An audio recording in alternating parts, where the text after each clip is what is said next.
Hello students, welcome to my channel. आज हम लोग क्लास 10 लाइट का एक इम्पॉर्टेंट टॉपिक पढ़ने वाले हैं जिसका नाम है रिफ्रैक्शन ऑफ लाइट। सो आपके स्क्रीन के सामने ये क्वेश्चन डेफिनेटली दिख रहा होगा कि what is refraction of light. तो ये रिफ्रैक्शन ऑफ लाइट को हम आज अच्छी तरीके से समझेंगे, सिंपल वे में समझेंगे।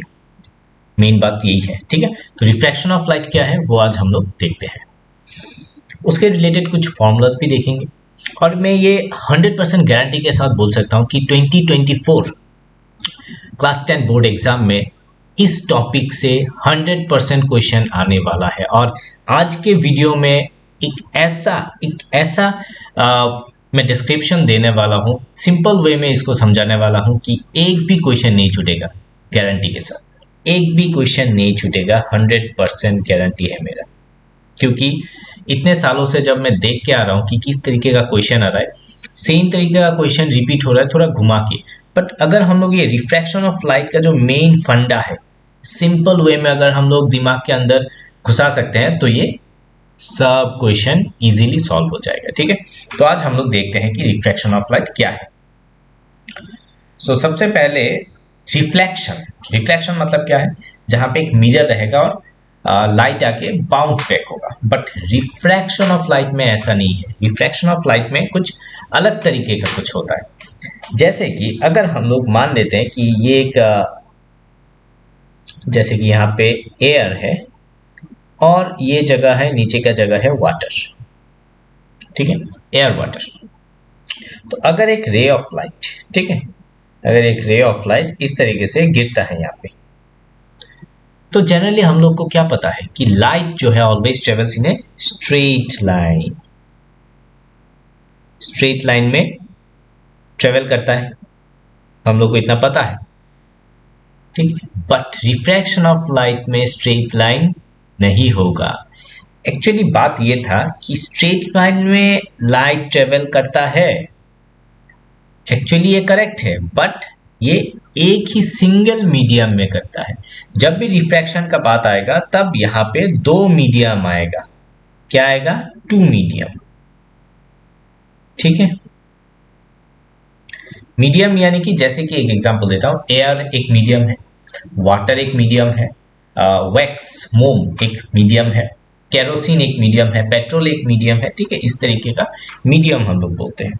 तो अगर लाइट यहाँ पे हम लोग देखते हैं एयर से वाटर में जाते हैं, तो अगर मैं यहाँ पे एक नॉर्मल ड्रॉ करता हूँ, ये एक नॉर्मल है, तब लाइट कैसे पास होगा?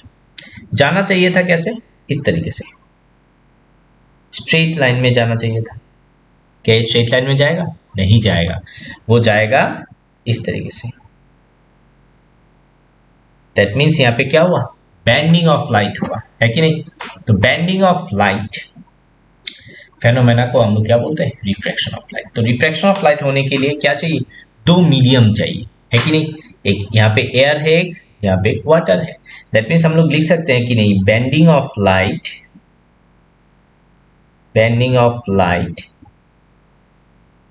when it falls obliquely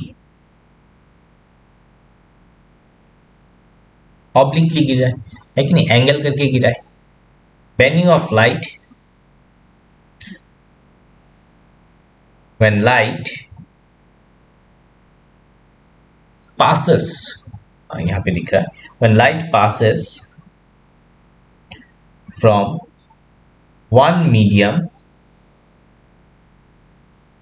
to another medium, ठीक है। जब एक मीडियम से दूसरे मीडियम में जाते हैं, this phenomenon is known as refraction of light, ठीक है। इस फेनोमेना को क्या बोलते हैं? Refraction of light. अब देखो रिफ्रैक्शन ऑफ लाइट में होता क्या है एक्चुअली, ठीक है। अगर हम लोग इसको पकड़ लेते हैं कि रिफ्रैक्शन होता क्यों है, वो हम लोग यहाँ पे देखते हैं। ये एक मीडियम 1 है, कोई भी मीडियम, और ये एक मीडियम 2 है, ठीक है। अगर यहाँ पे सपोज पकड़ लेते हैं कि एक लाइट इस तरीके से आ रहा है, ऐसे करके, ठीक है। दैट मीन्स क्या? यहाँ पे बहुत सारा रे ऑफ लाइट होगा। एक बीम में, एक बीम ऑफ लाइट में बहुत सारा क्या रहता है? रे ऑफ लाइट रहता है, ऐसे, है कि नहीं, और सभी इस डायरेक्शन में आ रहा है। ठीक है, अब देखो अगर ये बीम हम लोग पकड़ते हैं तो अगर यहाँ पे एक स्ट्रेट लाइन डालते हैं तो ये सभी लाइंस क्या है, एक समान स्पीड में आ रहा था। बट सबसे पहले किसने स्ट्राइक किया, ये वाला रे ने क्या किया, सबसे पहले ये जो मीडियम 2 का जो सरफेस है उस पर स्ट्राइक किया, जिसके कारण वो बैंड हो गया ऐसे, सिंगल होने के कारण। लास्ट में जो बैंड किया वो सबसे देर में आया, वो लास्ट में जाके ऐसे बैंड होगा। समझ में आ रहा है, एक साथ बैंड हो रहा है सब। तो यहाँ पे और एक पार्ट ये है कि जैसे कि यहाँ पे स्पीड को अगर हम लोग इस तरीके से समझाएं तो यहाँ पे स्पीड क्या हो जाएगा, डिक्रीज हो जाएगा। देखो स्पीड क्या हो गया, डिक्रीज हो गया। दैट मीन्स जब रिफ्रैक्शन ऑफ लाइट होता है स्पीड का चेंज होता है। अभी डिक्रीज इंक्रीज मीडियम के ऊपर डिपेंड करता है। ठीक है, that means speed of light always changes। ठीक है, पूरा का पूरा मैं रिवाइज करके दूंगा फुल रिफ्रैक्शन ऑफ लाइट आज की इस वीडियो में। ज़्यादा वक्त नहीं लूंगा, हार्डली 25 to 30 मिनट के अंदर खत्म करवाने की कोशिश करूंगा। ठीक है, स्पीड ऑफ लाइट क्या रहता है, इसके ऊपर भी एक क्वेश्चन आया है एमसीक्यू कि क्या चेंज होता है हर समय। ईच एंड एवरी पार्ट को मैं डिस्क्राइब करके जा रहा हूँ। ठीक है, क्या चेंज होता है, स्पीड ऑफ लाइट चेंज होता है। और क्या चेंज नहीं होता है ये भी बोल देता हूं ना, frequency of light always remains constant. ठीक है, फ्रीक्वेंसी क्या रहता है, ऑलवेज कांस्टेंट रहता है, चेंज नहीं होता है। ठीक है, अब तो समझ में आ गया कि ये बेंडिंग। ओके, अब यहाँ पे एक नया टॉपिक आता है जिसका नाम है रिफ्रैक्टिव इंडेक्स। रिफ्रैक्टिव इंडेक्स, अब रिफ्रैक्टिव इंडेक्स देखो दो टाइप का है यहाँ पे एक्चुअली। ठीक है,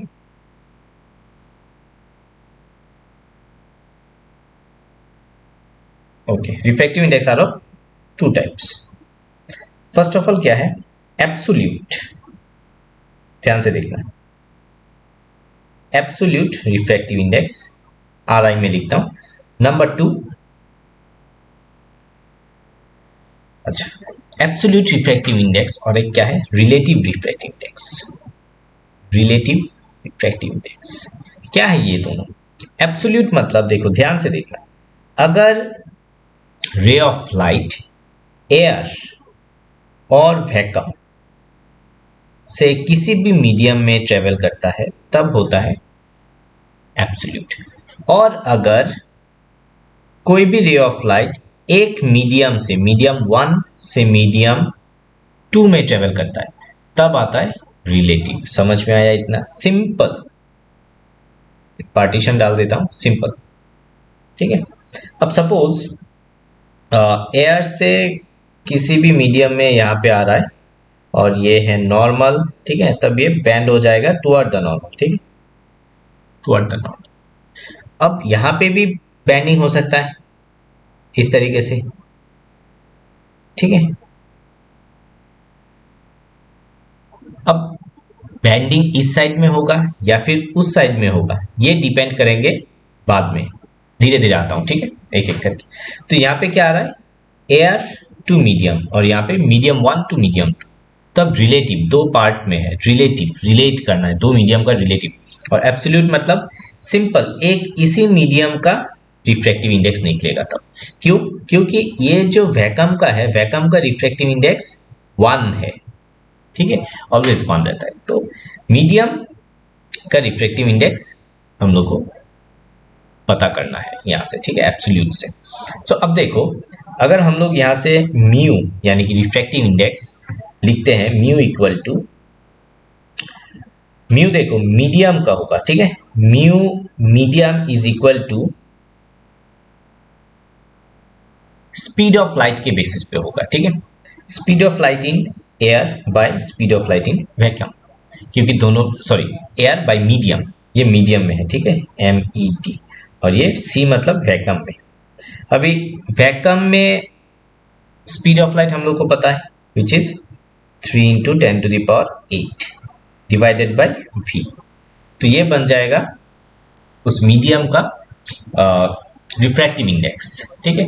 whereas in case of relative refractive index, यहाँ पे अगर हम लोग इस वाला मीडियम में v1, इस वाला मीडियम में v2, और अगर हम लोग पकड़ते हैं कि इसका जो रिफ्रैक्टिव इंडेक्स है वो है μ1 और इसका रिफ्रैक्टिव इंडेक्स है μ2, ठीक है, तब हो जाएगा μ1 से 2 जा रहा है, ध्यान से देखना, 1 से 2 equal to μ2 by μ1 is equal to v1 by v2, उल्टा है, ठीक है। इसको हम लोग क्या बोलते हैं, इसको बोलते हैं refractive index of 2 with respect to medium 1। क्या बोलेंगे, refractive index of 2 with respect to 1, ठीक है। ध्यान से देखना, 1 से 2 में जा रहा है, देखो मीडियम 1 से मीडियम 2 में जा रहा है, ठीक है। तब क्या बनेगा, मीडियम 2 जिस पे जा रहा है उसका रिफ्रैक्टिव इंडेक्स डिवाइडेड बाय जहां से जा रहा है, एंड वेलोसिटी में क्या होगा, जिससे जा रहा है डिवाइडेड बाय जहां पे गया, ठीक है। इसका एक रेशियो बनेगा, वो constant according to Snell's law हम लोग को पता है, ठीक है। तो ये रिफ्रैक्शन ऑफ लाइट, यहीं पे ज्यादातर स्टूडेंट्स गलती करते हैं, इसी फॉर्मूला पे, इसी फॉर्मूला पे और इसी फॉर्मूला पे। ये दोनों फॉर्मूला वेरी वेरी इंपॉर्टेंट है, ठीक है। यही है रिफ्रैक्शन ऑफ लाइट का main formula, c by v और एक है v1 बाई v2, ठीक है। उसको हम लोग क्या बोलते हैं, क्वेश्चन में दिया रहेगा relative refractive index of 2 with respect to 1, इसका मतलब ये है, ठीक है। जो भी जहां से जैसे जाएगा वैसे ही हम लोग को प्लेस करना है, this is relative refractive index. तो स्नेल्स लॉ तो पता है, mu is equal to sine i by sine r, वो अलग बात है, बट इन टर्म्स ऑफ ये हम लोग को पता है। देखो अगर सपोज एक क्वेश्चन आता है कि refractive index of diamond is 2.42, ठीक है, इसका मतलब क्या है, what do mean by this line. इसका मतलब ये है, देखो अगर mu is equal to mu diamond is equal to 2.42 है, इसका मतलब है अगर ये एक मीडियम है, हाँ ये वैक्यूम है और यहाँ पे है डायमंड, ठीक है, that means ray of light vacuum से डायमंड में जा रहा है कि नहीं। तब म्यू का फॉर्मूला क्या बन जाएगा, म्यू बन जाएगा c बाई v कहाँ पे, डायमंड पे, दिस इज इक्वल टू 2.42 जो दिया हुआ है। That means speed of light हम लोग को क्या बोलना पड़ेगा कि रेशियो ऑफ, इसका आंसर होगा कि ratio of speed of light in vacuum to the speed of light